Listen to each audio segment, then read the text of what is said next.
Sekarang pun yang firman Tuhan putih, tadi kita sudah diajari kita harus gambar dengan Tuhan. Kita harus diubahkan tiap hari serupa dengan Tuhan Yesus. Amin. Dan kita harus berkuasa. Tuhan sudah memberikan kuasa kepada kita. Kita bisa menang atas dosa. Dan kita bisa menang atas semua budaya setan. Dan mari kita memenuhi bumi. Sesuai dengan anak-anak rohani kita, karena itulah yang kekal. Kita akan menginjil dan memulihkan. Amin. Dan tidak ada kita yang tidak penting dalam tubuh Kristus. Masing-masing kita memiliki bagian di dalam tubuh Kristus. Semuanya kita melayani, semuanya kita bekerja untuk Tuhan. Sore hari ini saya mau bicara mengenai seorang hamba Tuhan di Alkitab namanya Esther. Kehidupan Esther mengajarkan kepada kita bahwasanya siapapun kita, maksudnya dari latar belakang apapun kita, dan di mana Tuhan menempatkan kita, apakah di Bengkulu, di Jambi, di Riau, Sumatera Selatan, di mana saja Tuhan menempatkan kita, masing-masing kita dapat melakukan perkara besar bagi Tuhan. Walau mungkin ya setan mau menaruhkan pikiran negatif di dalam kepala kita dan berkata tidak mungkin melakukan pelayanan yang besar, yang ada ini pun sudah cukup bagus, sudahlah. Tetapi Tuhan punya panggilan yang besar bagi kita masing-masing. Kalau yang ada selama ini sudah cukup bagus, Tuhan memberikan jauh lebih besar lagi. Karena dia Allah kita yang sangat besar. Semoga percaya Tuhan punya panggilan yang besar bagi dia. Mari kata saya percaya. Amin. Jadi sama seperti kehidupan Esther. Saudara tahu siapakah Esther? Esther adalah seorang yatim piatu. Ya, ayah ibunya sudah mati. Sebenarnya bisa jadi dia berkata, atau orang teman-temannya, orang-orang sini berkata, tidaklah mungkin bagi Esther yang yatim piatu ini terpilih menjadi ratu.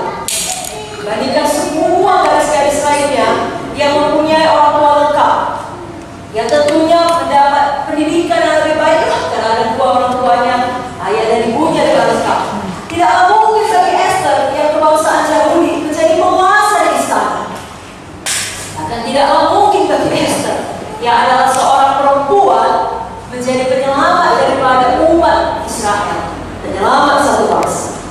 Nah, akal pikiran kita juga bisa jadi berkata, tidaklah mungkin di kota yang hijau seperti ini memiliki sidang Tuhan yang besar, atau tidaklah mungkin dengan jumlah jemaat yang ada kami bisa memfollow up ratusan juga baru hasil KKR. Tidaklah mungkin untuk membuka KKS baru atau membuka apalagi tempat ibadah baru. Bagi beberapa orang bahkan berjalan untuk dirinya, tidaklah mungkin untuk sehat kembali. Umur saya pun sudah lanjut, penyakit saya pun sudah lama, sudah menahun. Tidaklah mungkin untuk diberkati dengan limpah. Asal ada makan pun sudah baiknya, apalagi setelah mengalami kebangkrutan. Tapi apa yang tidak mungkin bagi manusia, mungkin bagi Tuhan. Esther walaupun dia yatim piatu, betul dia menjadi ratu. Walaupun dia kebangsaan Yahudi, nah kalau dalam tanda kutip pada masa di mana dia hidup, itu adalah bangsa budak atau kelas warga kelas 2. Tapi toh Esther menjadi penguasa di istana.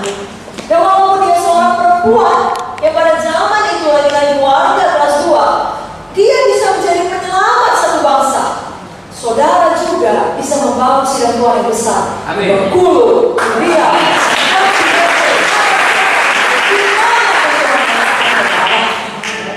Kita bisa membuka tempat-tempat baru bagi Tuhan Yesus. KKS baru bagi Tuhan Yesus.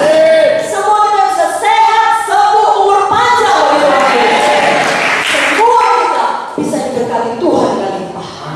Supaya kita bisa menjadi berkat bagi banyak orang. Jadi kalaupun ada kita sekarang ini memiliki banyak pergumulan, atau mungkin sedang mengalami aniaya, nah kalau ada hal-hal buruk yang tidak saudara mengerti kenapa terjadi kepada saudara setelah saudara sungguh-sungguh ikut Tuhan, jangan berhenti. Jangan berhenti apa? Jangan berhenti melayani. Jangan berhenti beriman.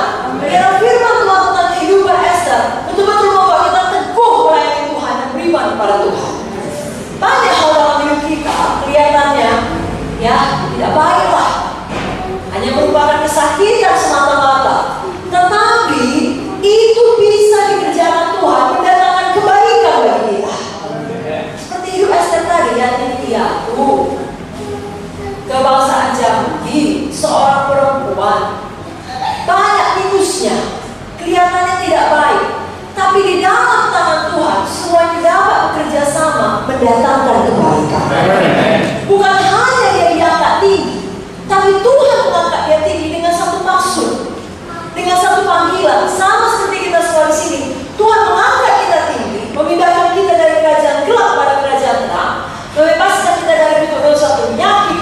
Palestina menjadi sehat, berkelimpahan, diberkati, ada maksud Tuhan yang besar. Amin, saudara. Sebabnya mulai sore hari ini kita tidak lagi membawa alasan begini keadaanku, begini minusnya, begini kekurangannya, inilah kendalanya, inilah yang sedang terjadi, inilah faktanya. Tidak. Kita tahu apa kata firman Roma 8 ayat 28. Allah itu bekerja di dalam segala sesuatu untuk mendatangkan kebaikan bagi kita yang mengasihi Dia. Jadi menurut mata dunia Esther banyak minusnya. Menurut mata dunia kita mungkin banyak pergumulan kita, banyak kendala yang harus kita alami, yang sedang kita alami untuk menyelesaikan panggilan Tuhan. Tetapi di dalam nama Tuhan yang berkuasa itu akan mendatangkan kebaikan. Perkara yang pertama yang dapat kita pelajari dari kehidupan Esther, kita harus ingat tidak ada yang mustahil kepada Tuhan. Tidak ada yang mustahil kepada kita yang percaya. Artinya saya dan saudara semua kita dapat dipulihkan, dan semua kita dapat melakukan pekerjaan besar bagi Tuhan. Dalam buku Esther 2 ayat 7 dituliskan, saya bacakan Esther 2 ayat 7. Mordekai itu adalah pengasuh Hadasa, yakni Esther, anak saudara ayahnya. Sebab anak itu tidak beribu bapa lagi, gadis itu elok perawakannya dan cantik parasnya. Ketika ibu bapaknya mati, dia diangkat sebagai anak oleh Mordekai. Jadi Esther tidak memiliki ayah maupun ibu, dia seorang yatim piatu diasuh oleh Mordekai yang adalah sepupunya. Namun Mordekai, saya pikir kalau sudah jauh lebih tua, mengangkat dia sebagai anak dengan kata lain, Mordekai lah orang tuanya. Dari pandangan dunia, nasib Esther tidak baik. Seorang perempuan yang tidak memiliki ayah ibu dalam memulai hidupnya itu kekurangan yang besar. Namun Esther menjadi ratu pada masa itu, melebihi semua perempuan yang punya orang tua lengkap. Itu luar biasa. Kalau ada di antara saudara merasa nasib saudara tidak baik, keluarga saudara tidak baik, tempat di mana saudara melayani tidak baik, atau mungkin masa lalu saudara tidak baik, tapi saudara masih memiliki dosa yang terselubung sehingga saudara